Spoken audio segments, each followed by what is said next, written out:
പാട്ടിലെ ആർദ്രസ്മിതങ്ങൾ എന്ന ലേഖനത്തിലൂടെ ശാരദക്കുട്ടി പറയുന്നത് ONV കുറുപ്പിൻ്റെ സിനിമാ ഗാനശാഖയെക്കുറിച്ചാണ്. പെൺവിനിമയങ്ങൾ, പെണ്ണുകുത്തിയ വാക്കുകൾ, ഇവിടെ ഞാൻ എന്നെ കാണുന്നു, എതിർവാക്കുകളും, വിചാരം, വിമർശം, വിശ്വാസം, നാലാമത്തെ ചുവര് എന്നിവയാണ് പ്രധാന കൃതികൾ.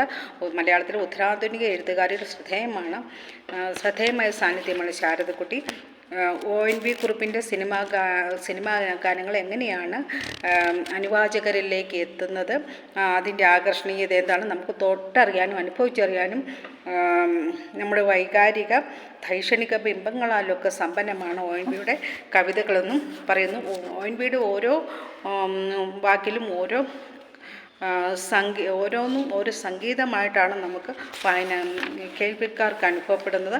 അതുപോലെ പ്രണയഗാനങ്ങളും വിഷാദ ഗാനങ്ങളും ഒക്കെ എഴുതുമ്പോഴും അതിലെ വാക്ക് സ്വീകരിക്കുന്നതിൽ ONV ഈ ഒരു ശ്രദ്ധ പുലർത്തുന്നുണ്ട്.